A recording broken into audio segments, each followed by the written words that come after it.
Oke, selamat datang di kuliah jejaring sosial. Hari ini saya akan membahas pemrograman model jaringan ya dengan menggunakan Network X.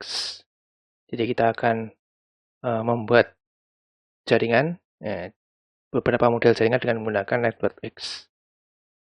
Nah, kita masuk menggunakan Google Colab. Ya, seperti biasa langkah awal kita import Network X dan untuk menggambar kita import Matplotlib pplot. Ada beberapa kata dasar yang kita gunakan nanti ada jumlah node, ada jumlah link, dan ada probabilitas terjadinya link. Oke, jaringan pertama yang akan kita buat, ini kita jalankan dulu. Ya, tidak ada outputnya, kita masuk. Berikutnya membuat jaringan acak. Oke, jaringan acak ini dibuat dengan permintaan ini, GNM Random Graph. Parameternya adalah jumlah node dan jumlah link. Ya, kita jalankan aja. Oke, ini jumlah node yang terbuat ada 50, jumlah edge atau jumlah linknya ada 60. Rata-rata degree-nya 2,4 dengan densitasnya 0,04 sekian. Ini densitasnya cukup rendah ya, jadi ini kalau kita bandingkan dengan jaringan nyata, dari sisi densitas sudah cukup mewakili, cuma di sini ada komponennya 6 ya, cuma tidak terlihat komponennya yang mana. Rata-rata clustering koefisiennya 0,03, rendah. Di sini ada beberapa node yang mempunyai degree besar ya, node-nya lebih besar dibandingkan yang lain.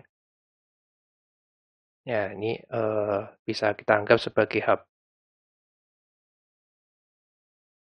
Ya, ini adalah jaringan acak. Jaringan berikutnya adalah jaringan Gilbert. Jaringan Gilbert ini juga jaringan acak. Hanya algoritmanya saja yang berbeda. Nah, kita jalankan. Nah, ini adalah jaringan yang terbuat ya. Jadi jumlah node-nya 50, jumlah edge-nya 127 dengan rata-rata degree-nya 5. Rata-rata derajat node-nya 5. Densitasnya cukup tinggi ini, 0,10. Jumlah komponen 1, jadi ini hanya satu komponen aja ya, terhubung semuanya. Maka bisa kita hitung rata-rata jalur terpendeknya. Rata-rata jalur terpendeknya adalah 2,5. Kalau yang di atas tadi, kita nggak bisa ngitung rata-rata jalur terpendek karena jumlah komponennya ada 6. Rata-rata clustering koefisien juga bisa kita hitung. Di sini ya average degree-nya 5. Ya, cukup tinggi average degree-nya.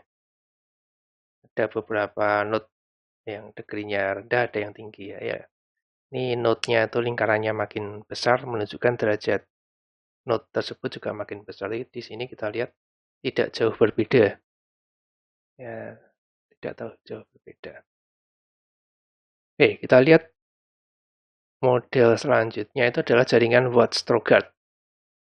Jaringan Watt-Strogatz di sini butuhkan 3 parameter ya, ada jumlah node, ada jumlah link yang bisa terkoneksi ke tetangga ya, dan ada probabilitas terjadinya link.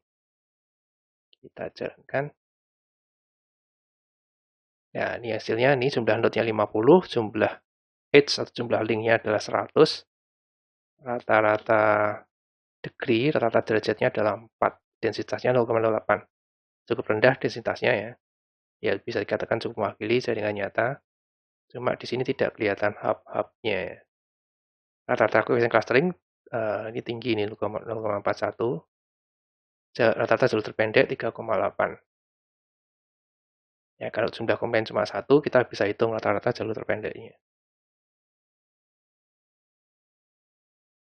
Berikutnya adalah configuration model.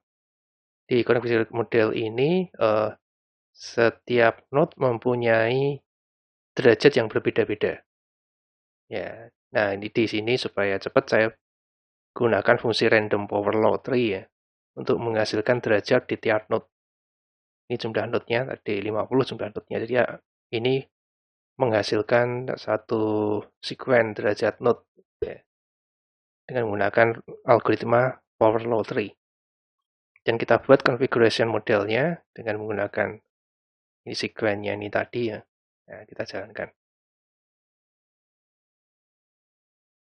Nah, ini tipenya adalah multi-graph. Di sini jumlah node-nya 50, jumlah link-nya 49. Rata-rata degree-nya 1,9. Jumlah komponen 6. Nah, ada banyak komponen di sini.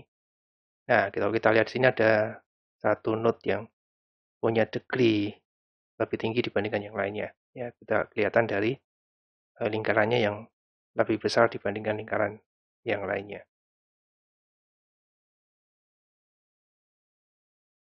Nah, ini lebih mirip dengan jaringan nyata ya. Ada hub-hub node yang besar ini menandakan adalah hub-nya dia. Nah, berikutnya adalah jaringan pada basi Albert.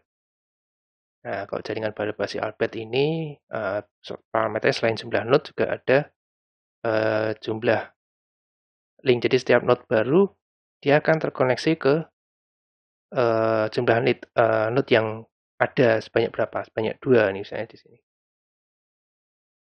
Nah, coba kita jalankan.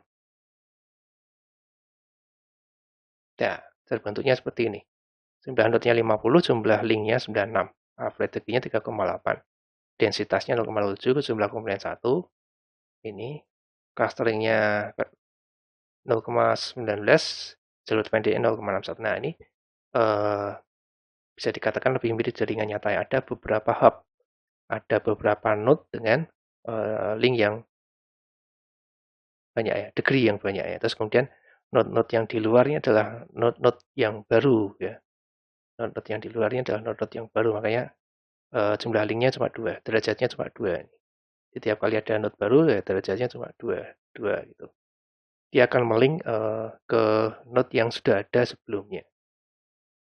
Nah, itu terjadinya terbentuknya pada basi jaringan pada basi Albert ini ya, seperti ini.